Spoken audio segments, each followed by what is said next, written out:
Hello, let's see. We are rolling. Do I have sound? I have dots. I have dots. Let me look. Audio settings. WBO. That's the web. That's not the right one. Let's try this one. Wireless. Phone testing 1, 2. Is that better? Wireless microphone. I think that's this. Then I need to switch over to this one. Testing 1, 2. Why is that one not? Let me see what it's doing. Testing 1, 2.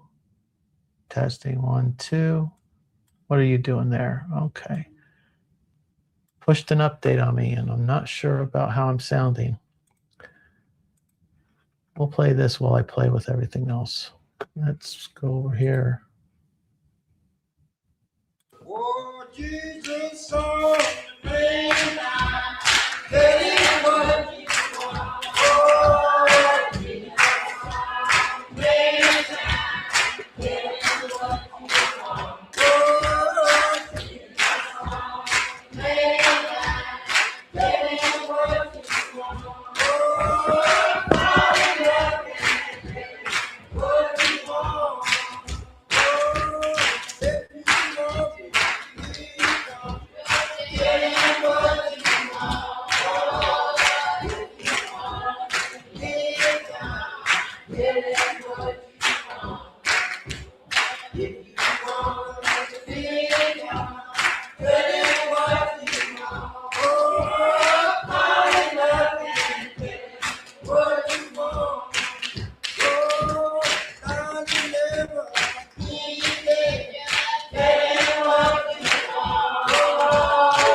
I cut it off short.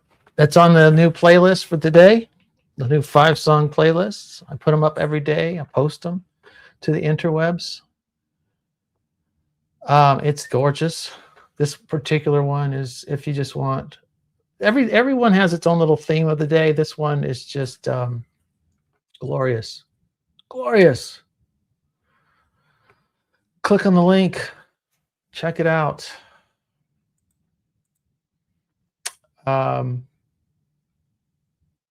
I guess I'll go ahead and do that now. Oh, such good music. All right. Post the link. Let me play a different one from the list. Anybody here that love my Jesus? Anybody here that love him? Oh, I want to know who love my Jesus. I want to know who love him. Make you sing and let me know who love my Jesus. Sing and let me know who love him. Pray and let me know who love me. Pray and let me know who love me. Oh, I want to know who love my Jesus. I want to know who love me. Anybody here that love my Jesus? Anybody here that love me? Oh, I want to know who love my Jesus. I want to know who love me. Make you mourn and let me know who love my Jesus. Make you mourn and let me know. Glorious. All right. The Once I figured out I hadn't posted the StreamYard link, I could pin it. More pseudo than Catholic, part 2. Yeah. It's hard to communicate a journey that just is. Trying to.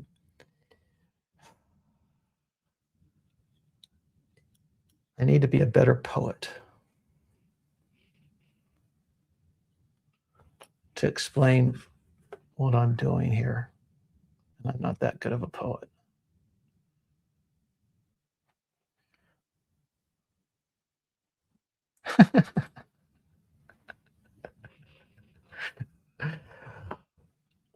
Well, look, in fairness to them,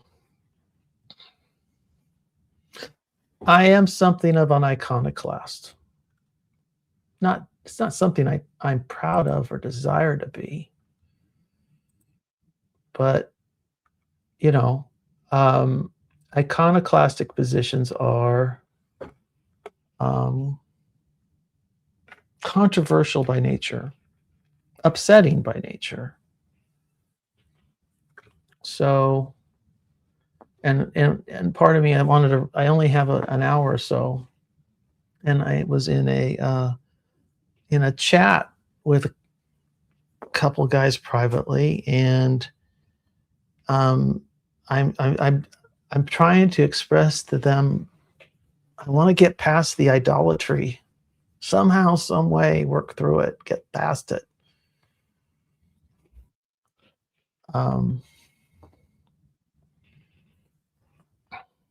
But I think it's harder to do than we imagine. We thought it was all done once and for all. Shut up.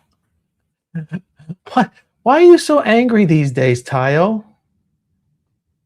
Come on in. Come in for a therapy session, buddy. Come on. Come on. Come on. Have a sip. Pull up a drink.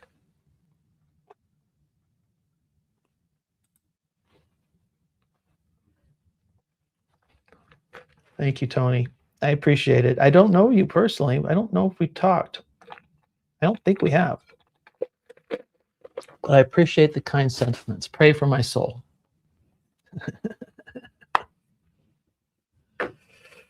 No, one of the things that came up in the conversation had to do about the Eucharist and the sacrifice of the Mass. And what I'm saying, it's and I had told the in my long meeting I talked about last time, I told the director of adult faith formation or whatever they call it. For some reason, that's the title that comes to mind, but I don't think that's quite right.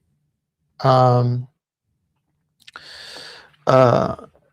said I have a real problem with joining a church that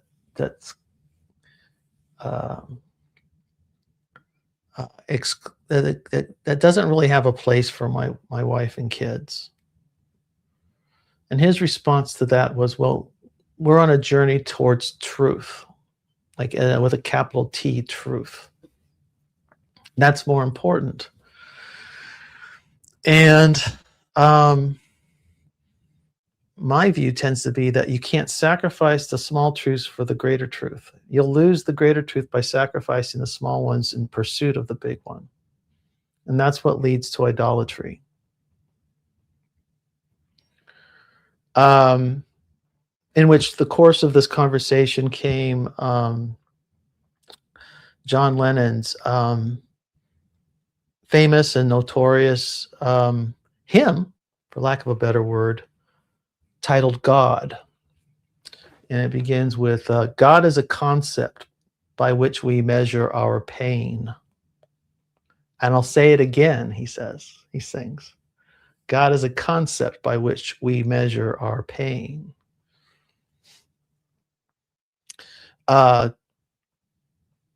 Which I please feel free to come on in and talk to me directly. That's fine. It's kind of hard to think, talk, and read the chat, so bear with me. Let's see.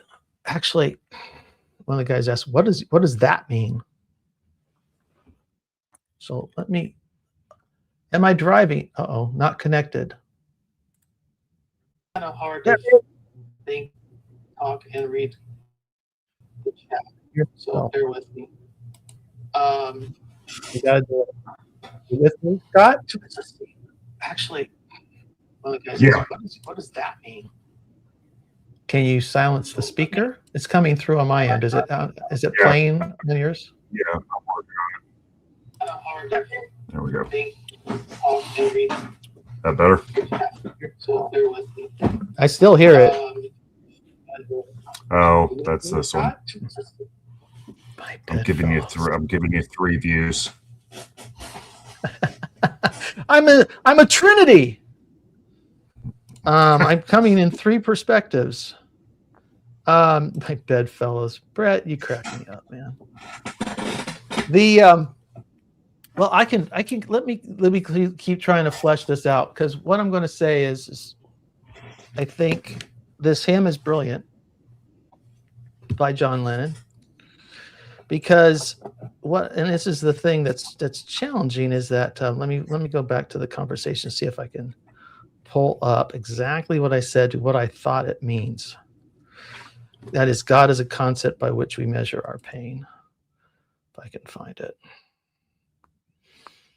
All this, of course, started because we were talking about Candace Owen and Andrew Wilson. Everybody wants to talk about Candace Owen and Andrew Wilson. We could talk about that too.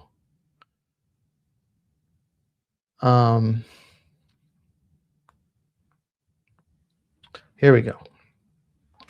I take it to be a summation of the history of religion through the ages. We serve the gods that we hope will best assuage our suffering. Lenin's list of rejected deities can either be heard as a laundry list of blasphemies, which is common, or as a fulfillment of the hero's journey, which actually is really very well expressed by Stephen Fry on like a 1.5 minute clip on the Odyssey. And it's what he takes to be really the whole purpose of the poem. And if I get a chance, I'll pull that up and play it. Jesus said, those whom the Son of Man frees are free indeed. And what is he freeing us from? I think he's freeing us from idolatry as the goal. That's the work. Free from what drove human beings to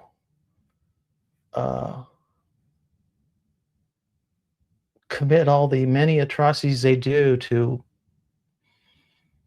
deal with the God, to assuage the God of their, or the gods of their imagination. Like I said, it's more poetry than prose.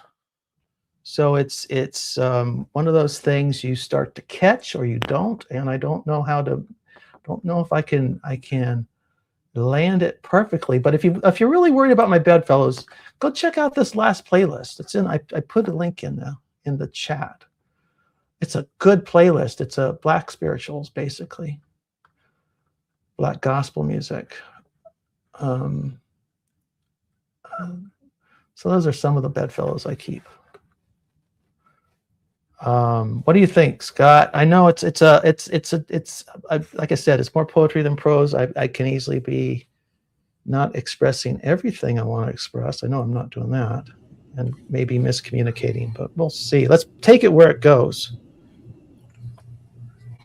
Take a chance. Well, trust God. You're mentioning music, and some of the most powerful music for me are ones that speak to suffering or joy. And so when he frees us, I think he's freeing us to take on whatever comes our way and to face it uprightly, whether it be for better or for worse. Well, it also, So I guess I I could, think it's not to avoid suffering, but to face it head on. right. But, well, the new vision of God that arises out of that first generation or two of Christian people, the followers of Jesus, is the idea that God is love. That seems to be an original. Does anybody say that before John? I'm trying to think.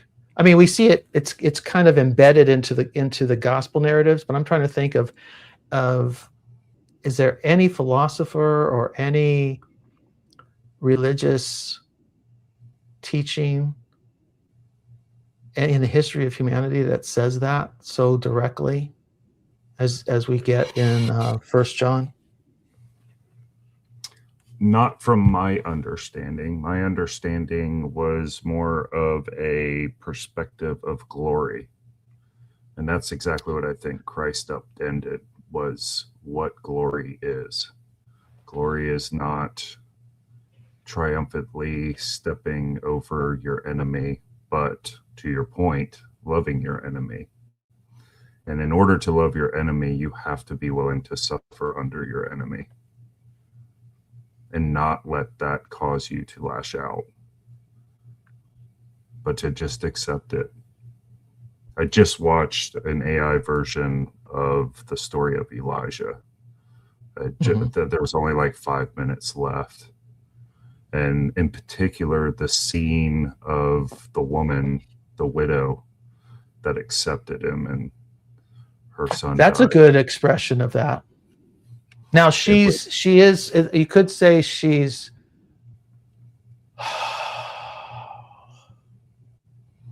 gambling on the prophet because she knows she's going to die anyway. They're down to their last. Does she actually say, I'm going to make some cakes and then we're going to die? Yeah.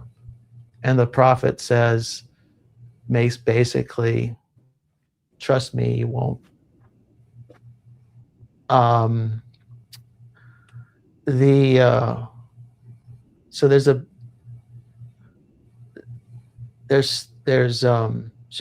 not, I wouldn't say there's a perfect reconciliation to suffering there, in the sense that it's not fatalistic. She's got some hope for something else. Does she, if she's just wanting to die? Because it's I'm saying interesting because Elijah says the same thing later. Yeah. Well, yeah, because she's at her wit's end. Well, we don't even know what she. Yeah, we don't know where she.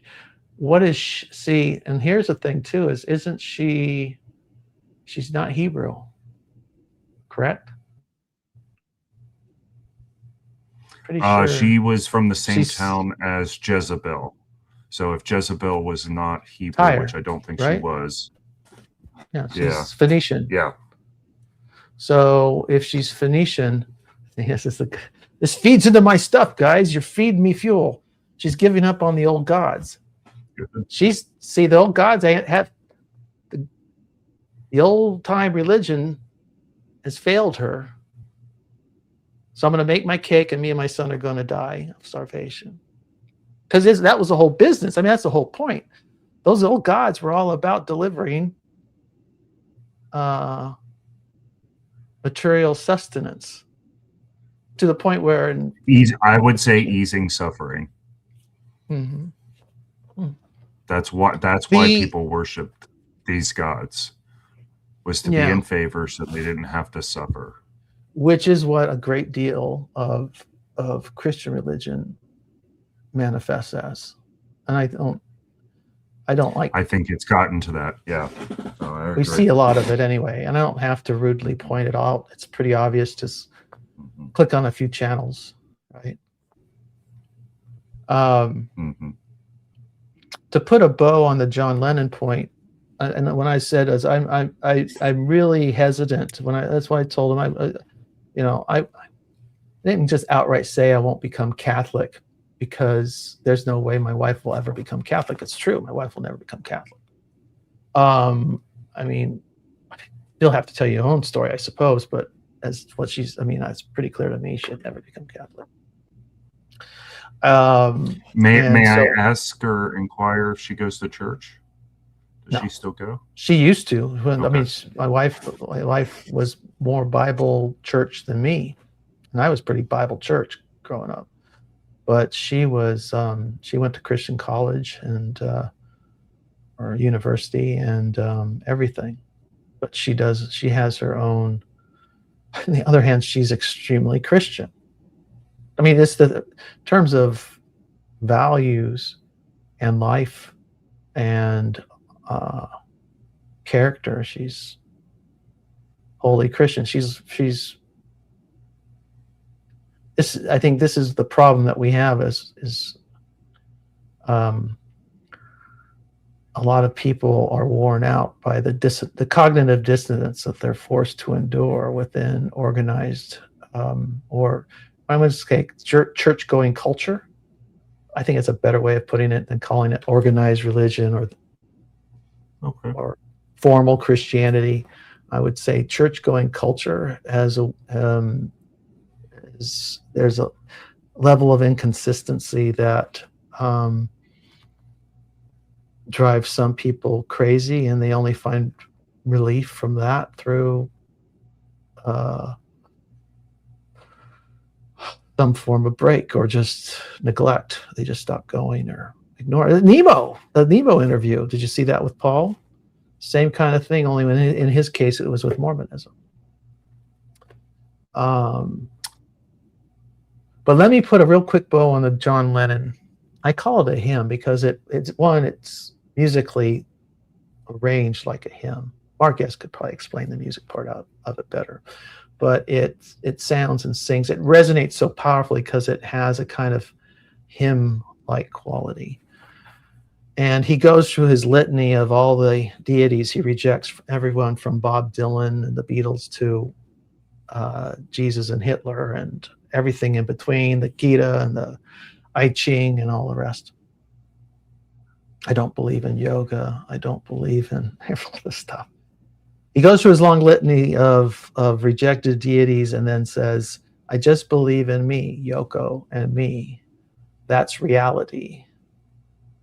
And this is what I mean by the small truths not being sacrificed for the bigger truth. Because, and I want to compare, if he were, see, in many religions, in fact, the challenge that was put forward to me as I take it from the comment from the gentleman I spoke to at the church, was we're after a big T truth. We're after truth. So you need to be able to let go of what's behind you so you can embrace the big T truth and let God sort out the rest. And I'm thinking that what you're inviting me to is to sacrifice my child on an altar, on a kind of in a kind of Molekian way for my own personal salvation, so that I can take in Christ through the Eucharist, have personal salvation. I must, in a way, make a sacrifice of my family, and that's where I'm now. No, of course, if I put it in such stark terms, you'd go, no, we got to clarify, But it's not an illogical conclusion to draw. And so I'm going to say, yeah. No, go ahead. But I think I put it. I don't have an issue. I don't have an issue with that at all, really. I think everything has to be on the table. He asked. Little truths take us to big truths, and I think that's the thing. It's the loving the neighbor, loving properly, in the most immediate sense, is going to get us to God. It's not the other way around. I don't think there's the big other, a pedestalized deity onto which I pour platitudes, will not take me to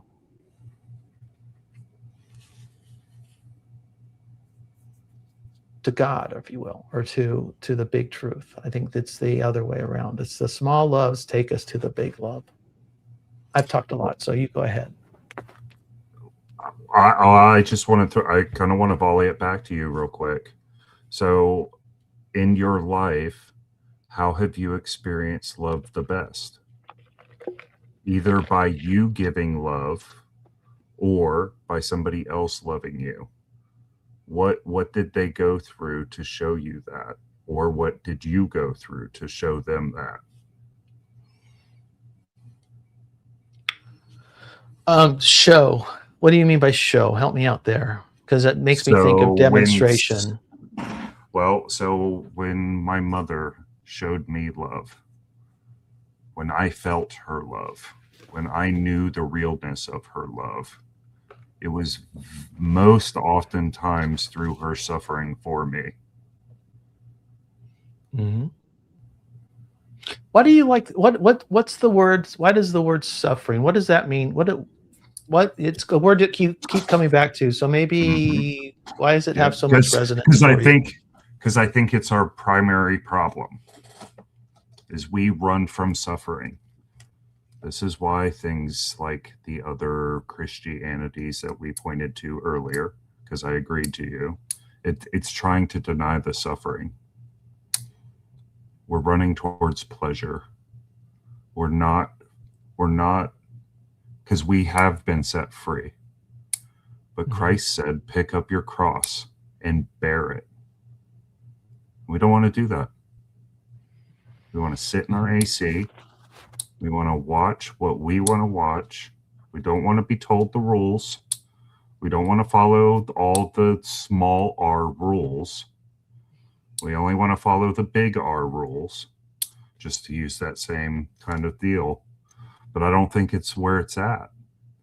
I think it's in your daily walk of doing all the little R's that show us that you're going to take it on. That's what it means to take on responsibility. And taking on the idea of protecting and providing, which requires suffering. You get rewards of joy, but I think for us as a society, and it's a product of our success. And this has been the story of Israel. Israel was successful, so it gave room for them to stop worshiping God and turn to Baal. Right? But then when times got hard again and God made manifest himself again, they turned.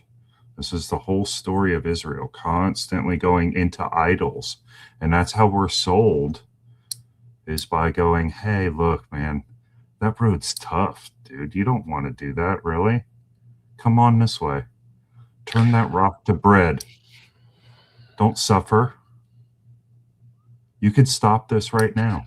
But isn't a lot of Paul uses the word, not the apostle, but PVK uses the word rigor a lot, and that rigor, it seems like that's what you mean,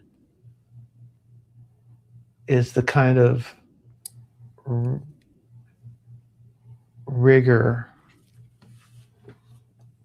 self-sacrificial rigor. I'm gonna give up the kind of rigor. I'll give up X to get Y. I'll delay gratification now for something better later. So there's a kind of suffering there. I don't know if that's the kind of suffering you're talking about, but it's one of them, yeah.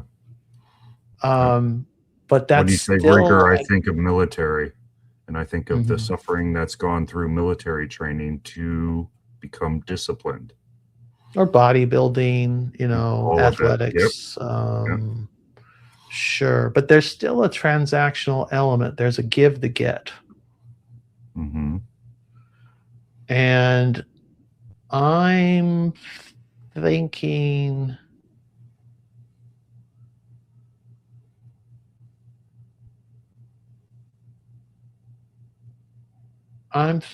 that, I don't know if I haven't thought of it quite like this before, so I don't know if it's quite right. But what if it's just to give more?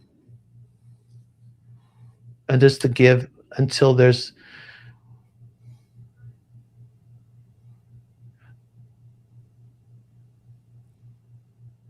there's just giving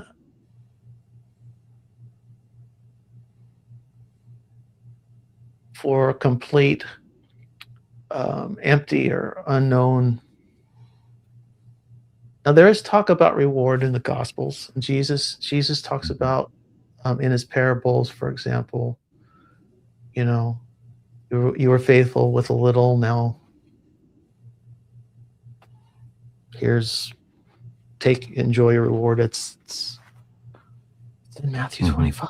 Actually, the phrasing. I always forget the exact wording. Let's see.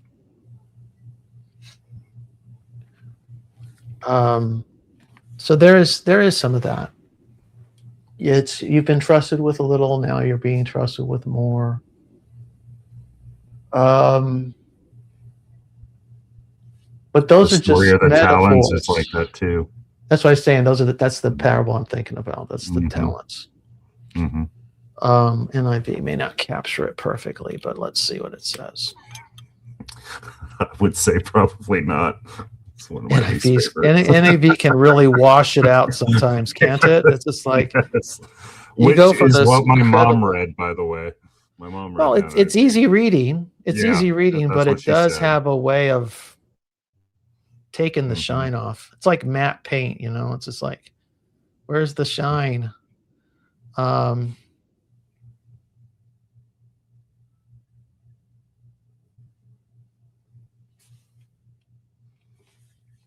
will say before you read that, I think there is a danger in making the reward the goal, which is one reason why I do focus more on the negative, because you just got to be willing. You got to be willing to just do it to do it. The phrase I see here is just take your inheritance, the kingdom prepared for you since the creation of the world. And that leads into, for I was hungry and you gave me something to eat. The talents that just came before, the parable of talents. Then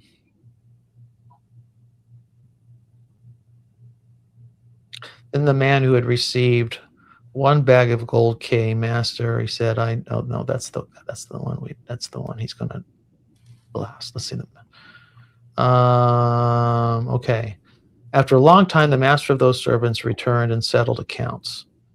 The man who had received 5 bags of gold brought the other 5. Master, you entrusted me with 5 bags of gold. See, I have gained 5 more. His master replied, well done, good and faithful servant. You have been faithful with a few things. I will put you in charge of many things. Come and share your master's happiness. It does wash it out quite a bit. King James is much more compelling reading, but that's the gist of it. I don't know. Every time, I mean, and to tie it back to the songs, right? The most powerful songs for me, being a lay music person, because I'm not into music at all. I grew up in the 90s. Early aughts is my music genre that I listen to. I listen to a little bit of jazz from time to time, but for the most part, it's in the songs that hit me the most are the songs that speak to suffering and love. And in an odd way, love is almost because even in loving somebody, you're opening yourself up to heartache and grief. That's part of the thing that comes with love. And oftentimes we're betrayed.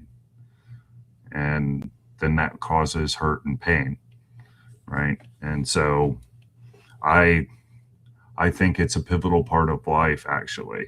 It's willing to maybe accept that on behalf of another. Would it be helpful to itemize suffering, our ideas of suffering? Would be in fear, pain, heartbreak, rejection, anxiety. What are other descriptions or synonyms to suffering?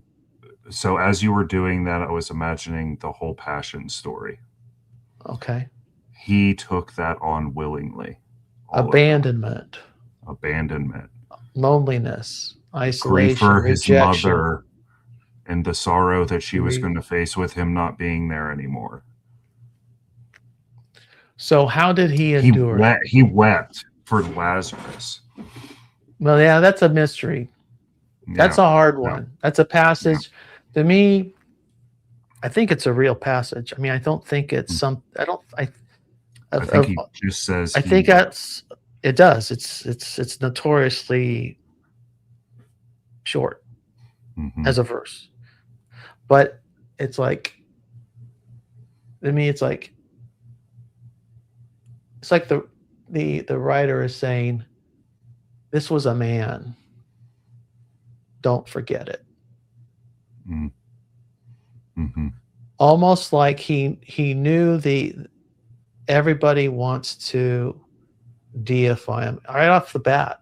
I mean, it's one of the first heresies where it was to destroy his humanity in favor of pedestalizing him into the heavens, making him a god that replaces all the other gods. Go ahead. It's just so interesting that it doesn't ever say he laughed. Yeah, I know people. There are people who think that's. I think if he cried, he laughed. I think it's a given. Plus, he shows signs of a sense of humor. I would agree, and with my relationship, I see a sense of humor. There's been times in my prayers and in my walk where something funny happens, and I literally laugh out loud and go, "Wow." Is it Nathan that he kind of mocks? He does. Go tell that, he even displays a sense of humor with regard to Herod, right? I mean, go tell that fox. It's some good lines. I feel when I'm with my buddies and we're laughing, especially those buddies that I have been through some very difficult times with, those times of levity that take place when we're through the storm and we're laughing. That's one of the times I feel closest to heaven. So I have to, for me personally, I have to see that. I think I'm speaking in a place in time in history where we're doing too much laughing. We're doing too much being entertained. We're not doing enough work, and we're falling apart because nobody wants to pick up their cross. Jesus said, sorry, go ahead. No. I don't want to lose the thought here real quick. John 1:47, of an example of Jesus' sense of humor. Jesus saw Nathanael coming toward him and said to him, "Behold, an Israelite indeed, in whom there is no deceit." I think he's picking on him. Yeah, it sounds like me and my buddies. It really does. Yeah, I mean, I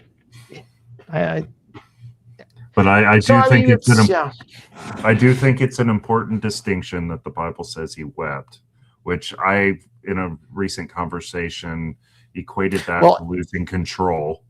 It sobbed uncontrollably. It's actually not. We call it says Jesus wept is the famous English phrasing, but as I understand it, the original implies more like sobbing uncontrollably. So losing control on the side of suffering. Almost like, and what came of the conversation I was in was almost this idea that that God himself was overwhelmed with the pain that comes with suffering. And in that moment, God then was able to see us for who we are, to actually see what we suffer through, what it feels like to lose your best friend, and to see the pain in his wife. And to know I could have done something about it and didn't. Like, That was, and what kind of came to me in that conversation was maybe that's the difference you see in the Old and the New Testament. Was that because God became incarnate and experienced the human existence in its fullness, he now has a perspective that shifted. I think I used the term, can God repent? And maybe through that, God repented. And so now he's not fire and brimstone and 450 servants of Baal being massacred. It's okay. My people will take up their cross, and I have shown them how to love now. And they will do that. And I will give them the opportunity. I got goosebumps. I will give them the opportunity to freely love. Now, can you possibly imagine just taking that story and just take the way you describe the arc of, you can call it arc of revelation, that it's not God who moves, but the expansion of the human being's ability to comprehend God is expanding in new ways. That we begin from a really narrow focus, we really have this early religion, right? What's caveman religion? It's the stuff that's painted on the walls in France, or cave, the cave walls, or like I said, like I often mock as Bronze Age religion. You sacrifice a goat or a human so that you have a good harvest, or that you win a war or something. To what they call it, the axial revolution, or the big expansion of human consciousness that happened around the 7th century BC with Isaiah and Confucius. And I mean, it's this whole big change of perspectives that happens. And the prophets are different than what comes out of. It seems to me the Old Testament is a kind of unfolding of God, but it's not God who's changing, it's human beings' understanding of what God is. From the very beginning, it's kind of like, if you obey, you will get the good life. You will inherit the promised land. You will have good harvest. Your children will be many, et cetera, et cetera, et cetera. But then their world gets rocked, and they lose their country. They lose their temple. They're taken off to Babylon. So on, the story unfolds, and they need new ways of understanding, and they new ways of trying to explain they explain suffering. That's one of the great philosophical problems that atheists challenge Christians with, or any theistic. How is a good God allowed so much suffering in the world? And I'm going to always say, the problem is always on our end, right? I think we can all agree on that. The problem is always on our end. We don't understand it. And that's what we lack our eyes to see and ears to hear. Well, I don't think it's always the purpose for us to understand the suffering as much as it is for us to just accept it and bear it. Especially in those situations in which there's really no answer. I mean, let's say a childhood disease. I think, when that happens, trying to do all you can to help those that are impacted by it. Because I'll tell you this, some of the people that I have met in real life that have been affected by things like that tend to be the sweetest freaking people I've ever met in my entire life.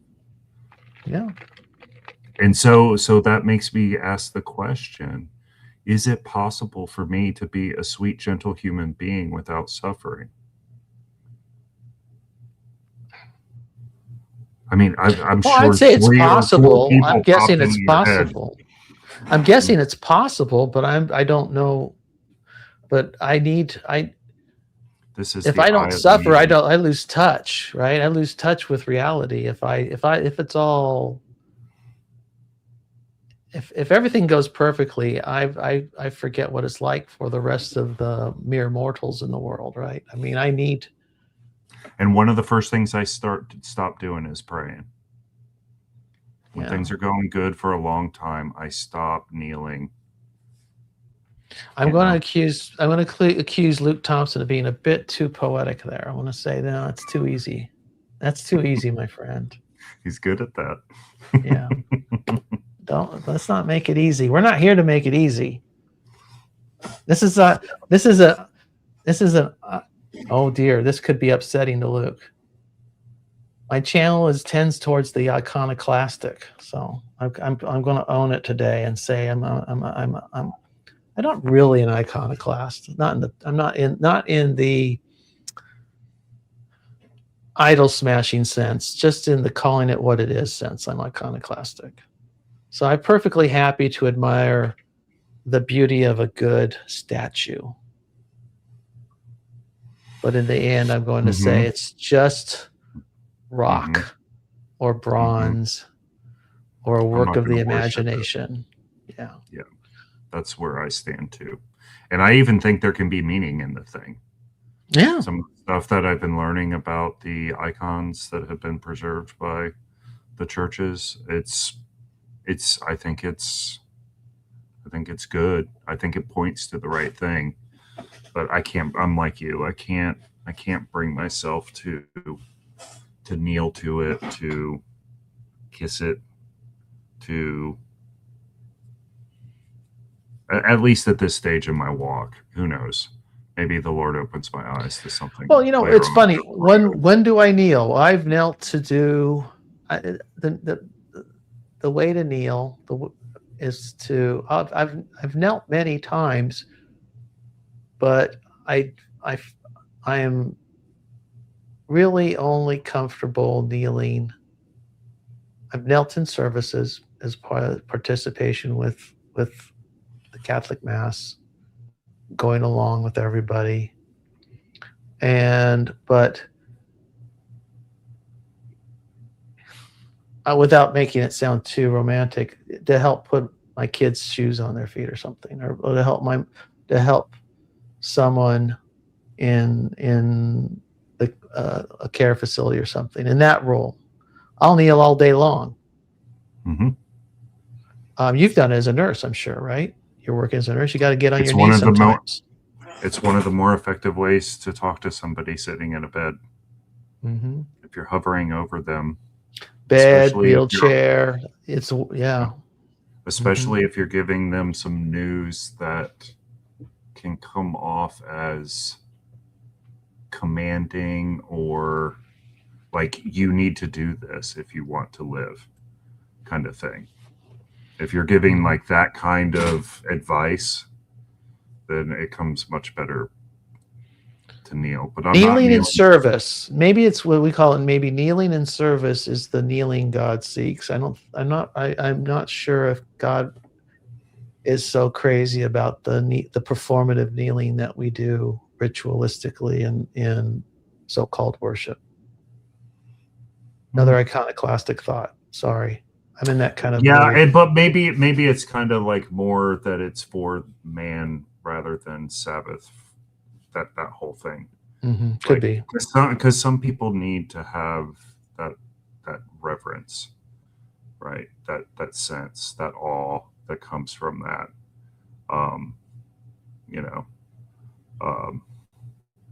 I know that I've kneeled. So actually, the last time, I believe the Anglican Church calls it the Eucharist, but I don't know for sure. That was the last time I participated in communion, and we knelt to receive it, and I didn't have a problem kneeling. But who knows what he opens my eyes to? That was actually a conversation I had today. What happens when he reveals something and I don't want to pivot?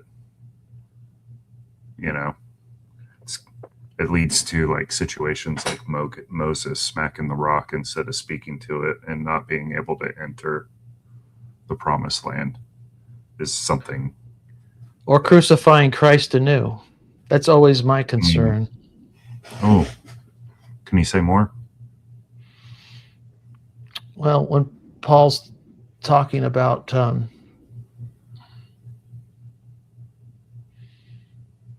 I think it's Paul. Confirm. There is a sense in which if you go get circumcised, when Paul's admonition to the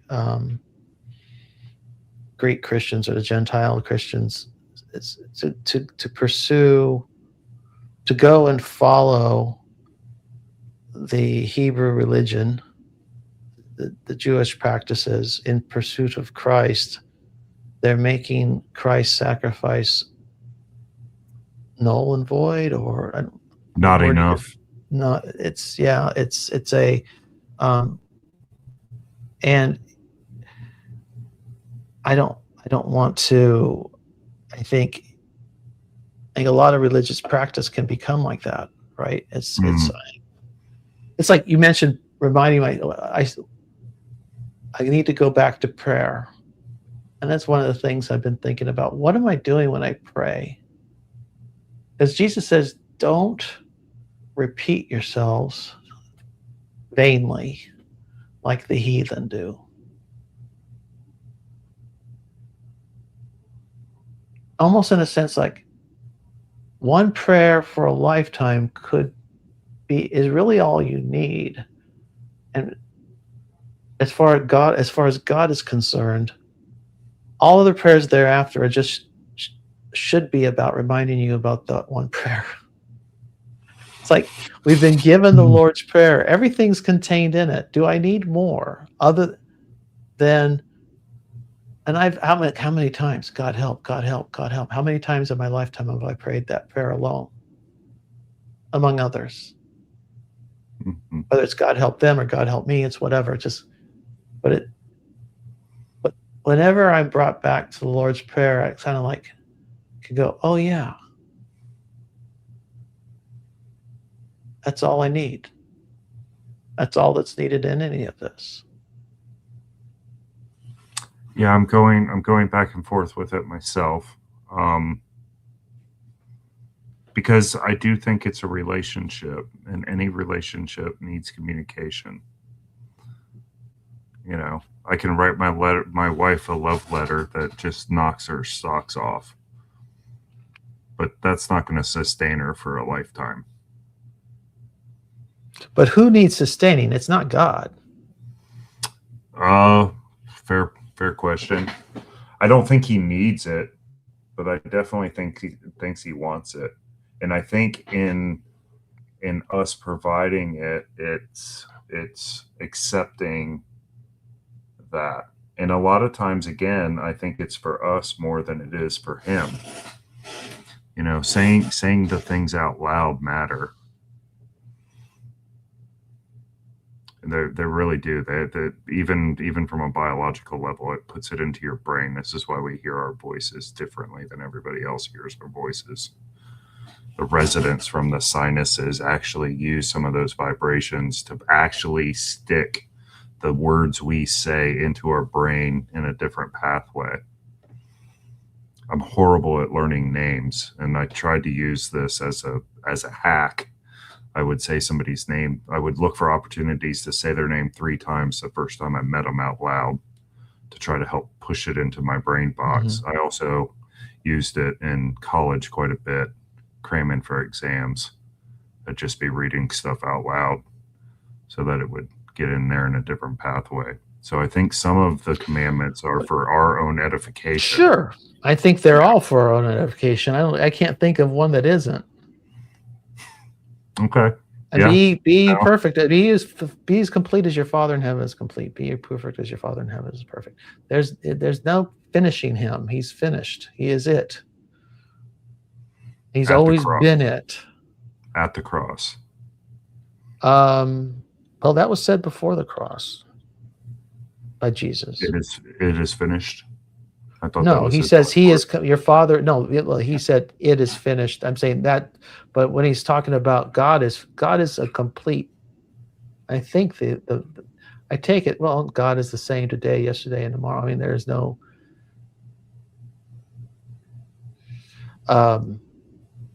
Maybe it's getting too theological. I don't know. I mean, it's just it's so. I suppose it depends upon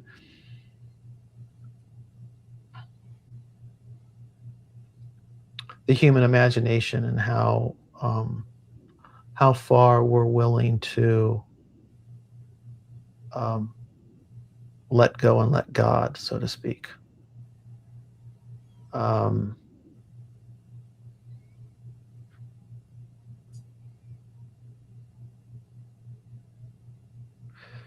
Yeah, this is the passage that came to mind for me is Galatians 5:2.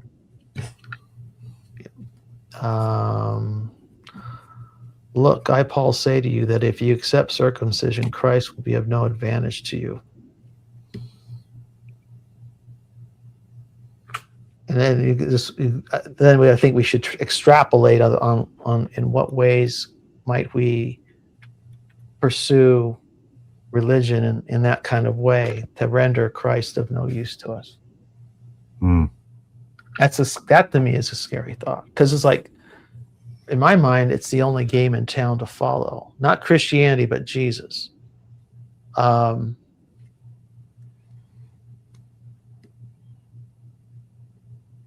If that makes sense to you. No, it does. It does. It's just I've been wandering now outside of the church for a long time, performing what I believe is his ministry through me, and the work that I do, and the relationships that I've been fortunate to take part in over the years.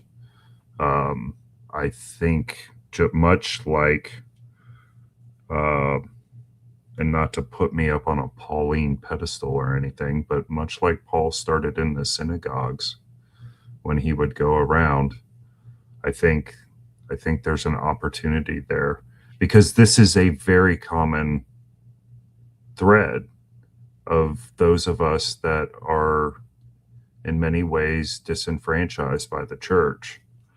But if we're to love our enemies, shouldn't we start with loving our brothers and sisters in Christ, no matter how perfect they are?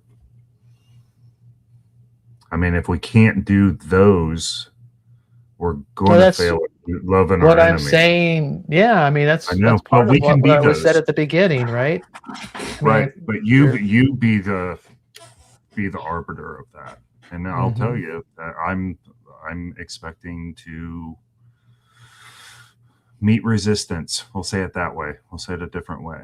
And I'm not looking to change things. I'm just looking for opportunities to continue to find little nooks and crannies for the Spirit to speak to me and go, right there, I want you to go help Miss Anderson. Go touch her. Go give her a hug. She needs me. You know, somebody needs a sink fixed. I know how to do that. I can do that. Right. Somebody's overwhelmed with their medical issues. I can go through your charts. I can help you. And if I can't do it for my brothers and sisters in Christ, there ain't no way I'm going to do it for my neighbor who just ripped me off $1,500 for the tree service that we agreed to split. You know, I mean, sure, that hurts, right? Yeah. Like it's not. It's dude. I guess praise God that you have. Allegedly. Still waiting on that check to clear. Yeah. Jeez. Well, the things worked out. Things actually worked out. We're good now, but For many years, it was difficult for me to cut the grass. Let's say it that way. Yeah. And so I'm gonna my plans to go to church Sunday. Cool. I do feel Where do you think you're gonna go? I'm gonna, unless I get a big pull at the last minute, I'm gonna go to the Baptist church up the road that I've been participating in off and on since we moved up here. So, yeah, and who knows what happens. You participate in an estuary, right? Mm-hmm. Yeah. Yep. I actually was at an ELSNet training estuary today in a webinar. Okay. Jameis led it. Mm-hmm. John Van Donk talked me into it. Well, I think if I can commit to the Sundays I'm not in work, then that might be another step. Because I don't think Atlanta, at least the last I looked, Atlanta doesn't have an estuary. So big city. And so I should be able to draw some people. So it might be worth giving the I've gone to 2 of them now, is the ELSNet training webinars. They're pretty helpful, I think. It's worth the focus. We go through it. We did this time. We went through an estuary type of thing, but instead the subjects were more narrowly focused on estuary type pitches, and it still was very spicy. It was a good meeting. It was a good meeting. Yeah. And I think it helped. I was really struggling. My faith was waning in it. Not sure what's the mission, what's the elevator pitch, to try to tell people about it, and then what's its mission. And I got a little better idea of what the mission would be for me coming out of that 2-hour session. And I'm going to need to reflect on it more to articulate it for you, but I think it was a good meeting, and it's not recorded, so you can't go back and look at it like we do with our online various versions of it. But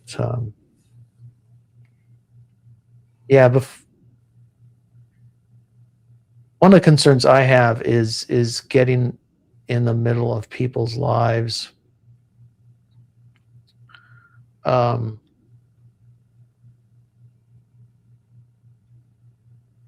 Making sure that we not overpromise and underdeliver, in a sense. I talked about it some on a live stream a few days ago, but I think you may have been on. I can't remember now what the Paul's interview with Becky kind of disrupted my sense of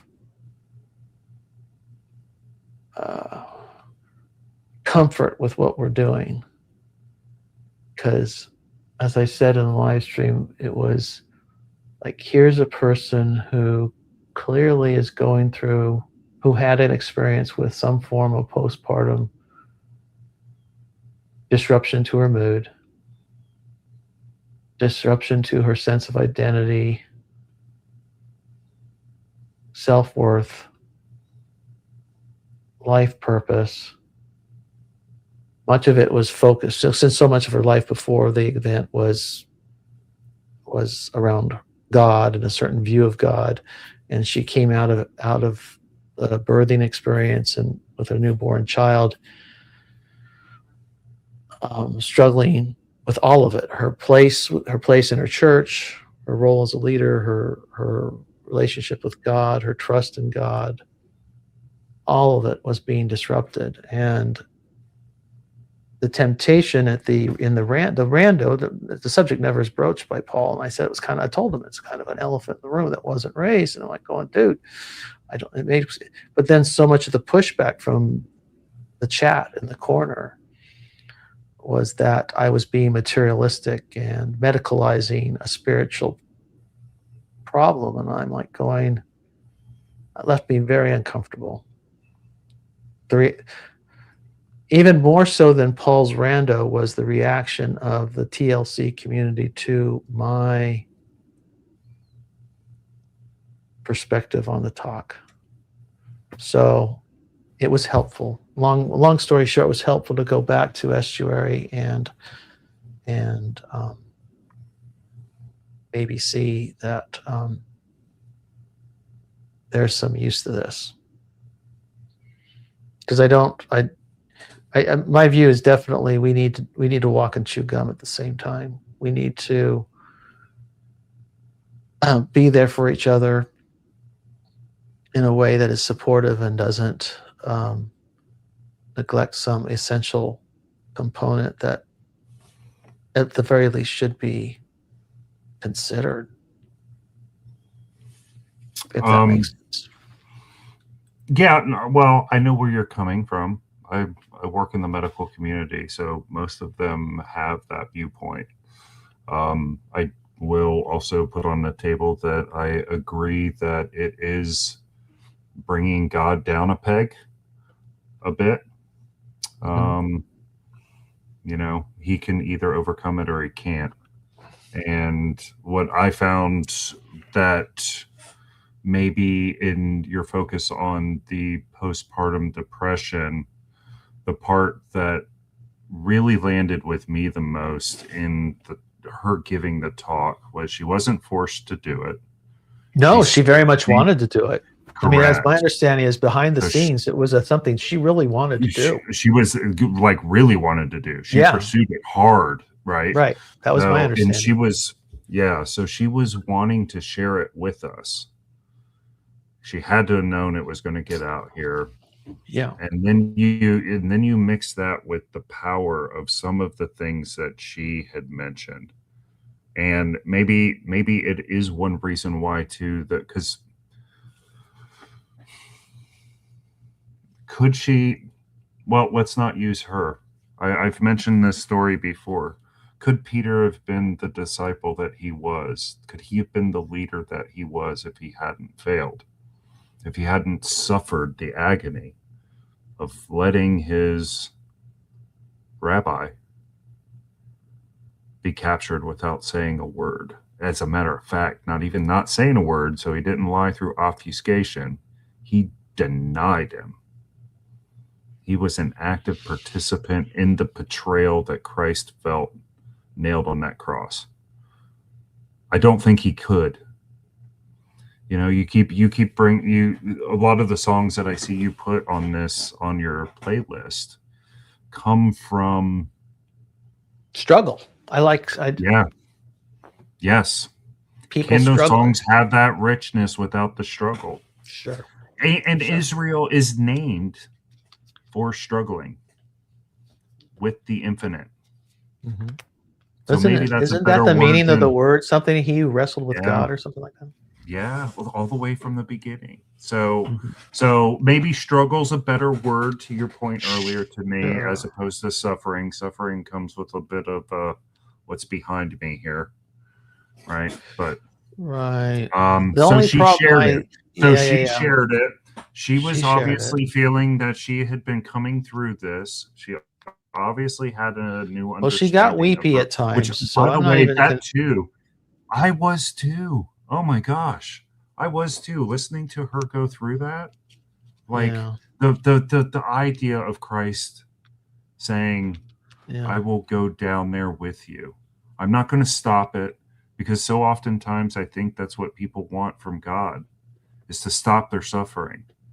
But God comes softly, gently, lovingly, doesn't prevent her from going into the abyss, but says, "I will go with you." I lost it. Mm-hmm. Right? Yeah, it's quite a dream. Quite a dream. Yeah. So, which is, and that's,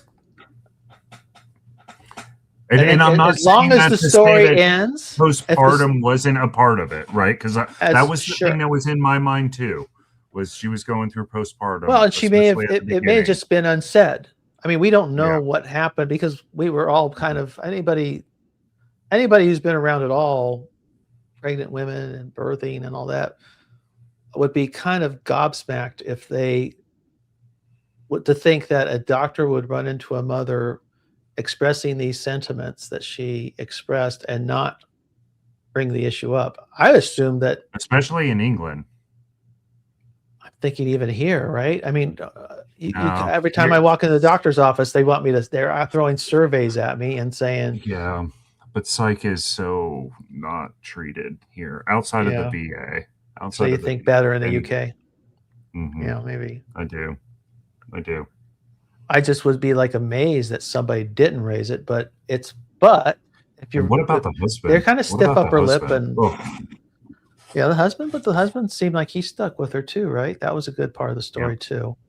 I mean, I love it. I And love your he could have take. pulled the trigger as well, right? Sure. I mean, if he's a man that says, I'm going to have faith for the two of us, Mhm. I know if things would have gotten crazy, he probably would have pulled the But here's the cord. thing. Let me throw this at you. Is the I'll take your story and run with it until it. What if it has, though, instead of a happy ending, a catastrophic ending, like that famous case that's going around right now? People are making a big deal about the mother, 3 kids. I've only heard a little bit. I don't know the story. Yeah. I No, I just don't know there's I a haven't bunch- pursued Yeah. it. Some people are obsessed with it, others aren't, but it's like whatever. It seems that way But to me too. We've heard these, but I mean, know. what over? You're old enough to know. There's been every year or so you hear a story like that. It makes the news of one sort or another. Casey Anthony was the big one for me as a young man. You remember that one? She Not the chloroformed her baby to go to a wet t-shirt contest. Oh, The baby died. It was Florida. That's how our crazy presents. yeah, but there's always these things. There's always these things, and I know and personal selfishness. stories Selfishness. Yeah, that's the thing. well, that's to the point of just complete unreason, right? You're just a complete detachment from cause and effect, and it's just like what. Yeah, this stuff manifests in so many strange ways. I've known personally people who've been abused by mentally ill parents, and so this is just too common. Anyway, so the story could have ended badly. This story seems to be having an happy ending, at least a happier. There's some. It's not maybe resolved, but right.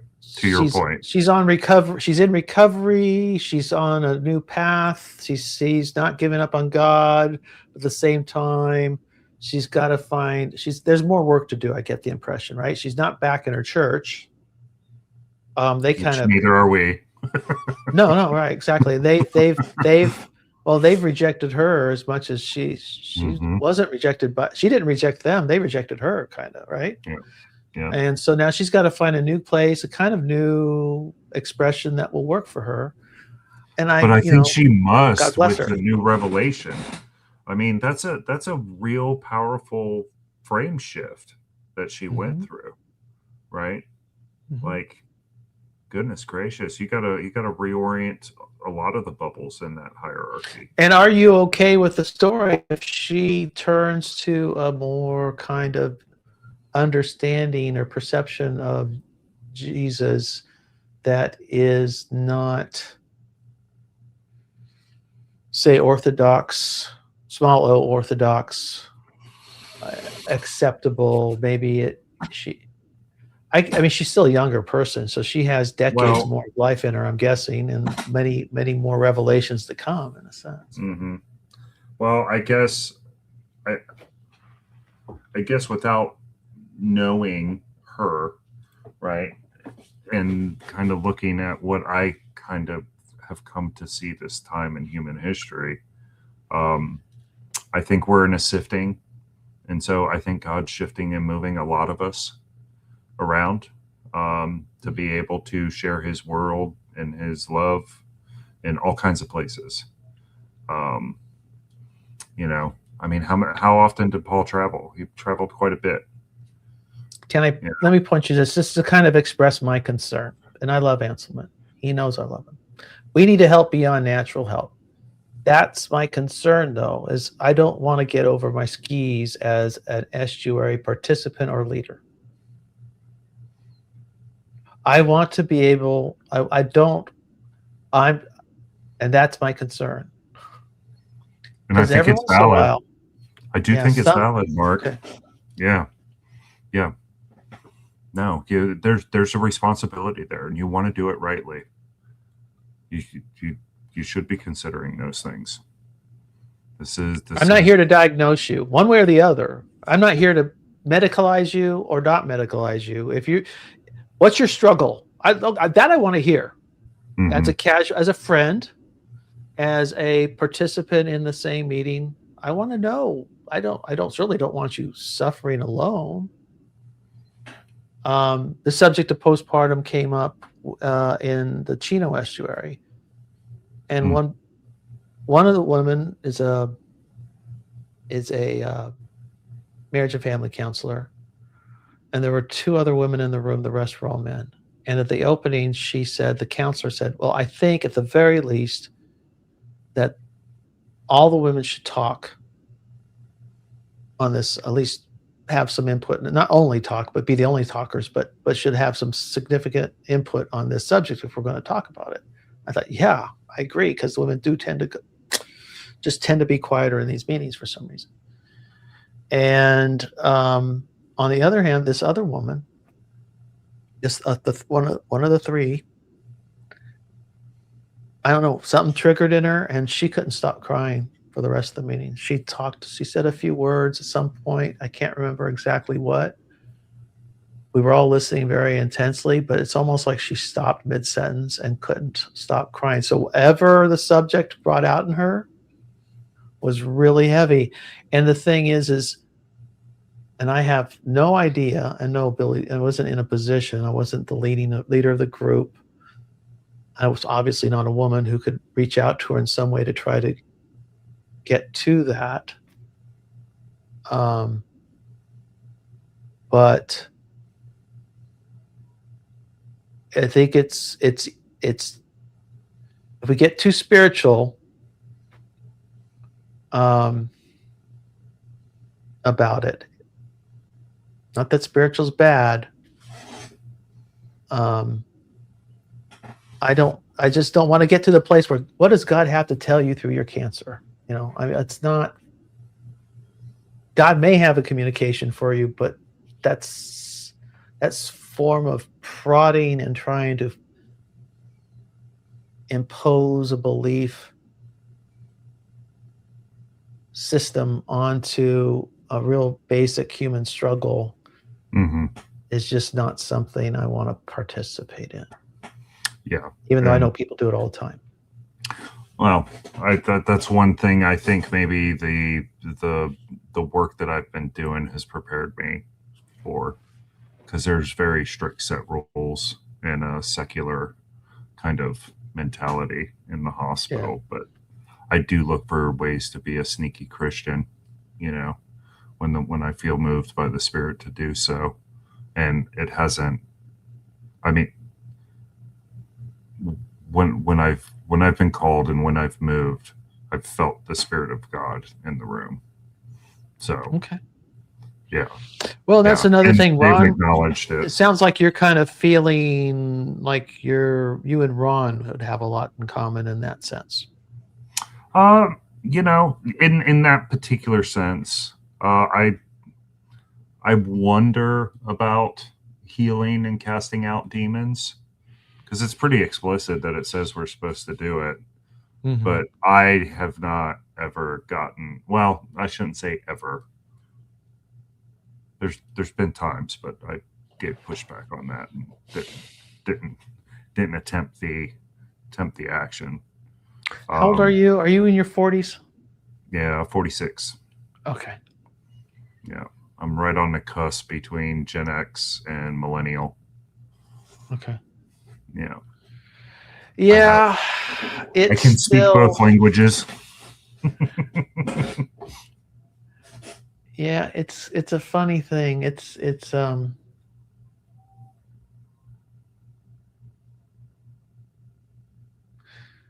I th- well, all I would say is try to, take notes, share them with us. You know, if you, I just, I felt like at various times, and it was in my 40s when I felt like I was discovering something really important, and then I would get over my skis with it, Hmm. and it would more often than not turn out that I would be the drowning man trying to save others, and uh, it's strange. You don't always know it. Um, you don't know you're in trouble until you get too far out to sea, and you find out that the current has a hold of you, and you have no way to get back to shore. I'm mixing the metaphors. You always have a way to get back to shore, though, because Um, he's always with us. yeah. No, I just mean in the sense Because that I sometimes feel like that's the penultimate way to care. I too have been over my skis, but he had a lesson in it for me when I did that, and it became clear. But I mean, the example is you die for your fellow man because Christ first died for his created beings. So that's the ultimate. This is why the hero stories work. This is why the guy that falls on the grenade is a hero. Right? So sometimes in order to save, we got to risk it all. And being okay with that, it's easy to say from here, sitting in this chair talking to you over the internet, that that's what we're supposed to do. But we don't ever know until we're there. And I think that's kind of a trick of the accuser, is to go, look, see what you did there? See how it ended up horribly for you? Don't do that again. mm-hmm. Stay here where it's safe. Have you seen that like little short story of the old lady getting talked to by, I believe it's Kane, the actor Kane? He's playing this devilish figure that's got all this money, and this old lady's blind. They're in a dark room, and he's asking her the question, what has God done for you? You pray to him every day and every night, and you're this poor old woman by yourself in this house. Look at me. I don't ever do that. I got all this nice stuff. Look at what I'm wearing. I don't have to worry for anything. And the lady goes, sometimes the devil lets us stay comfortable so we don't pivot. So we just stay there. Yeah, Super I've not powerful. seen that. Not seen that one. I don't think. Oh, who's the actor? I believe it's what's his name? Kane. I think he played Michael? Superman. Oh, Michael Caine. Yeah. Michael. Isn't he the guy that played Superman, or he played in one of the Vegas shows? I'm not very good in actors and Okay. celebrities and all that stuff. The original Superman, Richard Reeves? Not Richard Reeves. What is No. Yeah. the guy who fell off a horse? That was the original. No, yeah. Movie You're Superman. talking about, that was Reeves. No, was it Reeves? Reeves is the last name. I don't think I have the right first name. Christopher. Thank you. Yes. Yeah, it wasn't that guy. He played like Superman on one of the TV shows, I believe. I believe it's Michael Caine is his name. Michael Caine. Yeah, it's a great. Yeah, I like Michael Caine. Thank you. I think he plays this guy, and they're having this exchange. It's pretty powerful, and so this is why I give a lot of pushback about comfort, and also in our age of abundance, are we able to? I think we can, but I think it takes a type of discipline that many of us are just quite frankly lacking. Mm-hmm. how easily people just go, nope, nope, too hard. You'd be surprised. Most people understand. I don't think most people, modern people, are disparaged for being weak. That's been a thing. Goodness, that's been a thing for the last, since the invention of cotton gin. It seems like. I mean, it's Okay. The anxiety that people have felt towards technology and modern comforts, that it's going to make men weak, um, and people aren't willing to endure as much as they used to. But what we actually know about, say, medieval people, or people who sailed with uh, Columbus in 1492, the ocean blue, and all that. These guys, yeah, they endured a lot of hardships, but they were drunk most of the time. Mm-hmm. They drank huge volumes of alcohol to get through the day. Mm-hmm. And they had to produce 5 children to get one to make it into adulthood on average.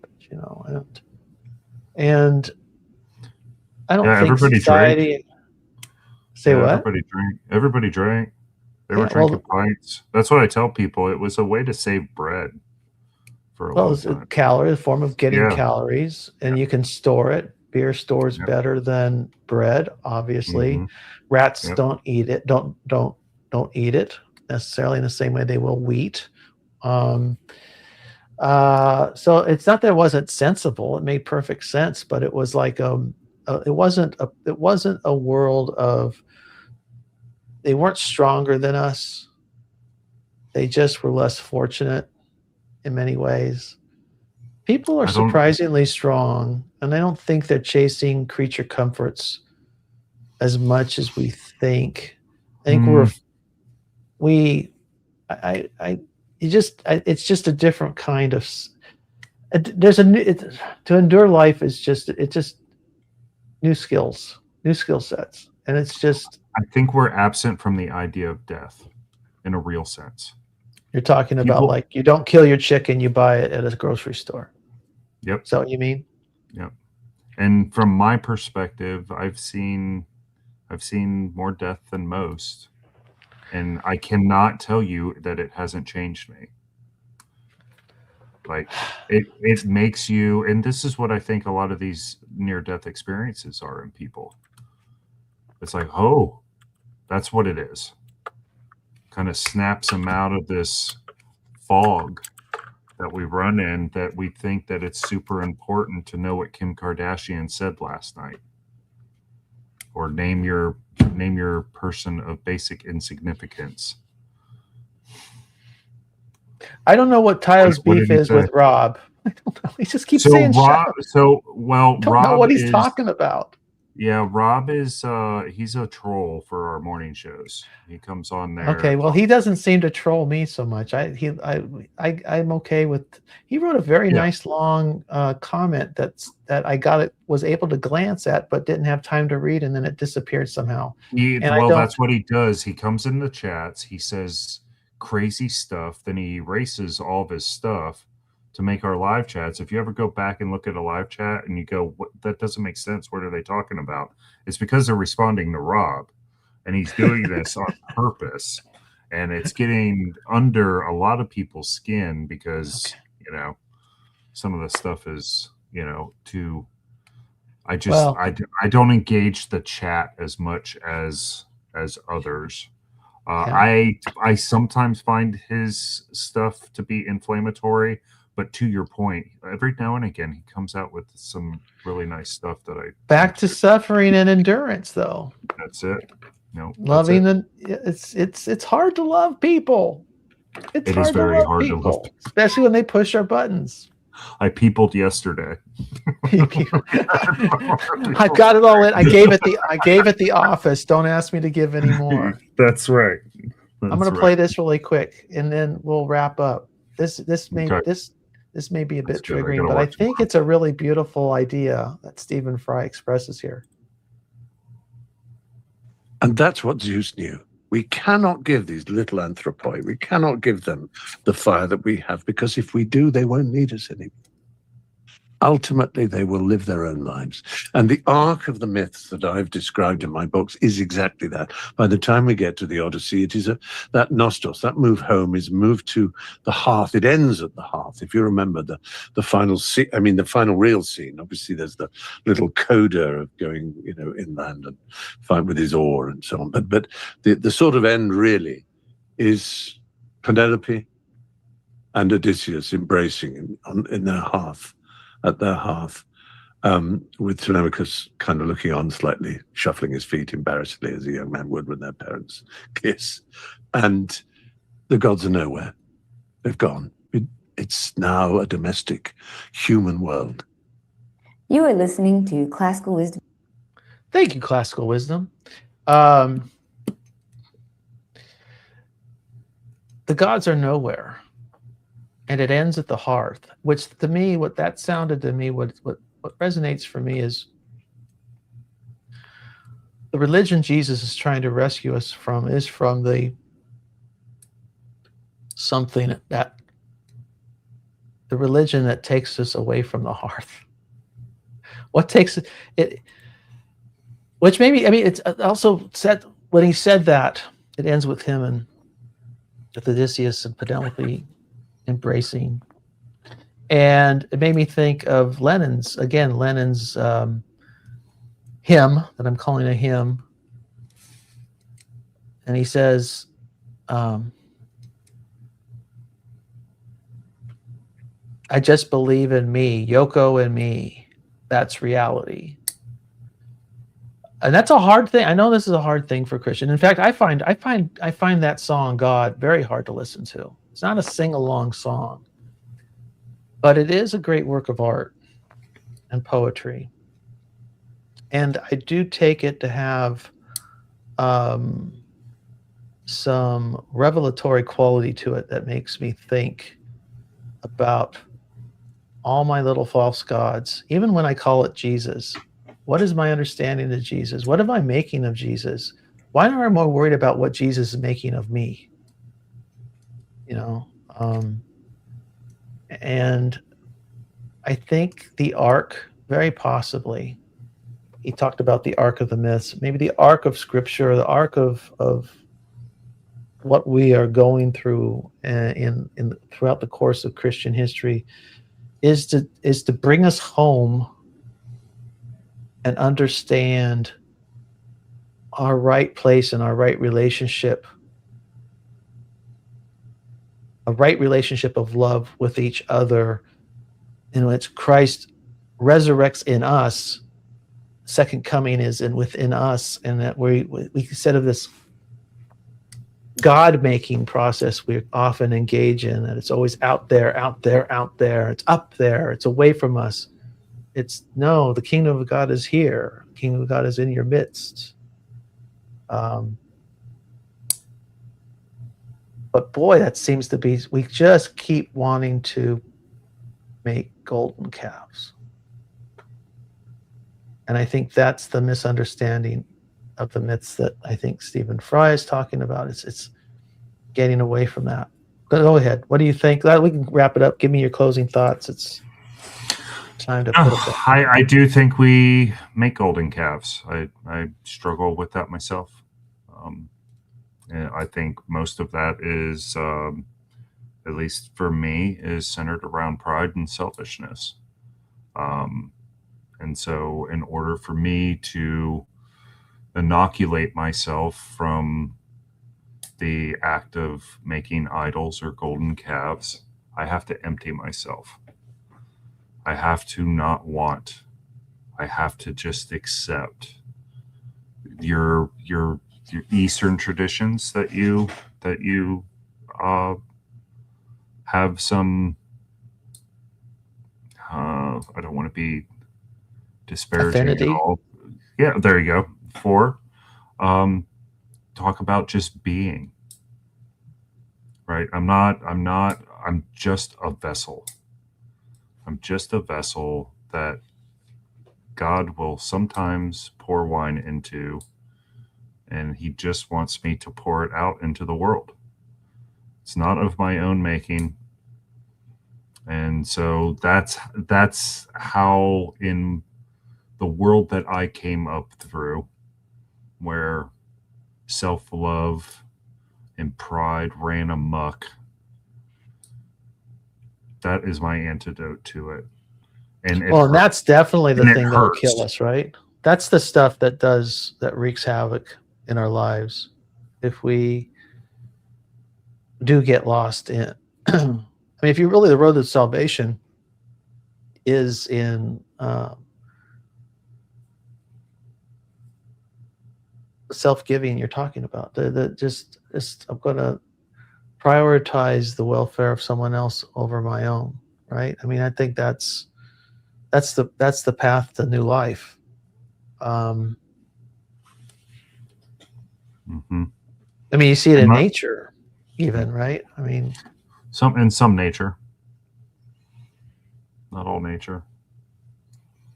Oh, there's cycles, of course, but I mean, it's cycles but a tree is a tree because it just bees, but it fights for life at all cost. You know what I mean? At all cost, it's fighting for light. It drowns out the little trees below it.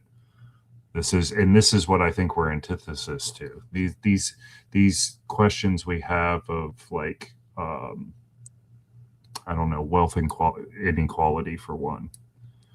People don't realize that that's a natural way of the cosmos.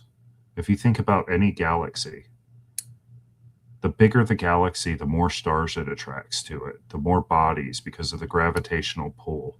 Mm-hmm. That's the same thing that happens with millionaires and billionaires. In the pathway to becoming that, the more success you have, the more people want to latch to you. So, and then you all grow. A forest is the same way. The only time you really get forest is when you burn it down. And I don't think that Christ came to burn it down. That was the military option that he refuted. The way you do is you allow yourself to be the fertilizer for the next generation, if God so willing. In the meantime, you just listen, and you pass the wine where he tells you to pass the wine. And when your cup gets empty and you don't feel like you can do it anymore, usually what he does is he washes that cup clean, and then he gives you more fresh wine. And you know, I'm not going to sit here and say that it's always awesome, because quite frankly, it's not. A lot of times it just plain sucks. Mm-hmm. Well, if it doesn't suck, you're probably not doing it right. Yeah, maybe. I mean, that's kind of my experience. You know, it's like, if you don't want to quit, you probably aren't trying hard enough. That's well said, buddy. All right, thanks, Scott, for hopping on, keeping me company. You're very welcome. Being brave, joining this brave space. Rest? Have you gotten some rest? Last time I talked to you, you said you weren't getting rest. Have you been? Oh, yes, I actually have. I'm doing okay. Amen. All right. Doing okay. Yeah, doing better on that. That's good. Okay. Yes, definitely. Thank you. Yeah. You're welcome. All right. We'll see you later. All right. Thank you. And we'll wrap it up. Let's see. Should I close it with a song? Close it with another banger. There's a list. There's a whole bunch of lists. If you go to my channel, and I don't know if you see it, I don't know what it looks like if you're not logged. I only see it from my perspective, so I've not really tried to see it from a different login. But it's community. I think my community posts, and you can see all the playlists and just listen to them. And some are, I think it's about, I don't know, I'm kind of enjoying telling stories through songs, assembling different songs and seeing different perspectives. And yeah, I've got a couple playlists that I'm not really sure I will share, at least not yet. But this last one, today's playlist, is just amazing.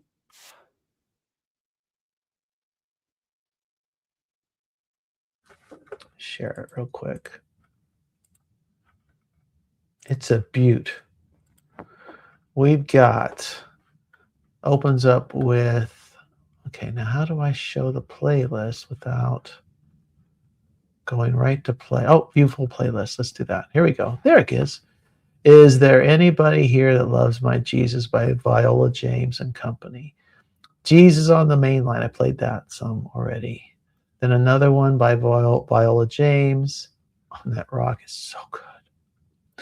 Let's close out with this little line of mine. I like this one. You're going to be surprised how good this is.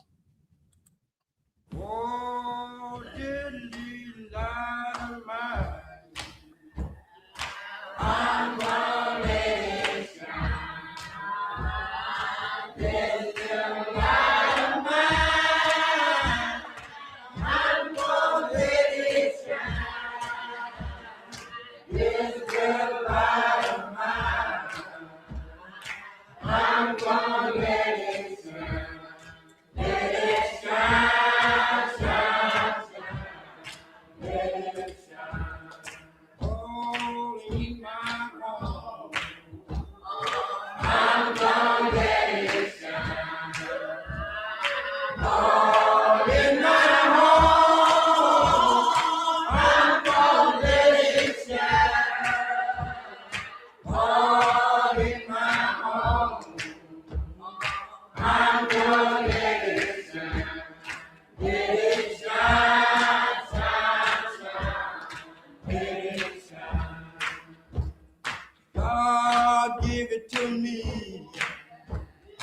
I'm gonna Have a good night, folks.